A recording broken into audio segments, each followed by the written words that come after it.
बिलासपुर का होटल और होटल के एक कमरे में 3 लड़के और 2 लड़कियां। अंदर हो रहा था गलत काम। लड़के ऊना और बिलासपुर के और लड़कियां शिमला और किन्नौर की। पुलिस ने ऐसे हालातों में पकड़े कि कभी इनके माँ बाप ने भी सोचा नहीं होगा कि उनके बच्चे ऐसे गुल खिलाएंगे। और अब जब पता चला होगा तो वो भी सिर पर हाथ रखकर कह रहे होंगे कि ऐसे मुंह काला कराने से तो अच्छा था कि औलाद ही नहीं होती। लड़कियों को भी शर्म नहीं है और इनकी तो अभी उम्र ही कुछ नहीं थी। दोनों नाबालिग हैं, लेकिन काम ऐसा कि कौन कहे कि ये नाबालिग बच्चों वाले काम है। और अब पकड़ी गई तो देखिए कैसे सिर झुकाकर बैठी हैं। सब के सब नशे में थे और नशे में भी ऐसी हालत में कि देखकर पुलिस भी हैरान रह गई।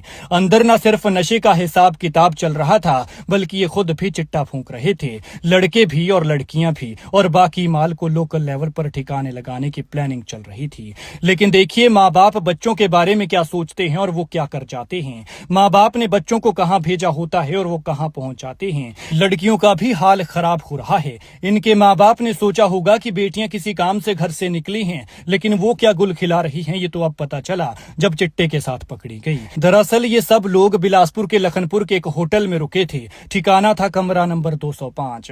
अक्सर ऐसा होता है कि लड़के अलग कमरा लेते हैं और लड़कियां अलग, लेकिन यहाँ सब जनाब एक ही कमरे में एडजस्ट हो गए। पहले लगा कि ये टूरिस्ट होंगे, लेकिन फिर इनकी हरकतों पर शक हुआ और अंदर शुरू हुआ सफेद जहर का काला कारोबार। इतने में किसी ने पुलिस को इसकी सूचना दे दी और पुलिस ने इनकी धरपकड़ के लिए जाल बिछाया। फिर थोड़ा टाइम लेकर रेड की और जैसे ही कमरा नंबर 205 खोला गया तो अंदर का मंजर हिमाचल को बर्बाद करने वाला था। पुलिस ने इन लोगों से 15 ग्राम से ज्यादा चिट्टा पकड़ा। पूछताछ की तो पता चला कि वीरभान नाम का एक युवक ऊना के रायपुर सहोड़ा का रहने वाला है, दूसरा धीरज कुमार ऊना के ही हरोली का और तीसरा अनुज संधू झंडूता का, जबकि एक नाबालिग लड़की शिमला के रामपुर की है और दूसरी किन्नौर के रिकांगपियो की बताई जा रही है। लेकिन इनका हाल देखिए, हिमाचल के ही होकर हिमाचल को बर्बाद करने लगे हैं। यहीं का ही खाते हैं, यहीं रहते हैं, लेकिन चंद सिक्कों के लिए इंसानियत भूल गए और जहर का कारोबार करने लग गए। लेकिन सोचिए क्या होगा इनका जो इतनी छोटी उम्र में इस तरह के कामों में पड़ गई हैं। जिन हाथों में किताबें होनी चाहिए थी उन हाथों में चिट्टे की पुड़िया है। बताया जा रहा है कि ये लोग न सिर्फ बंद कमरे में नशा कर रहे थे,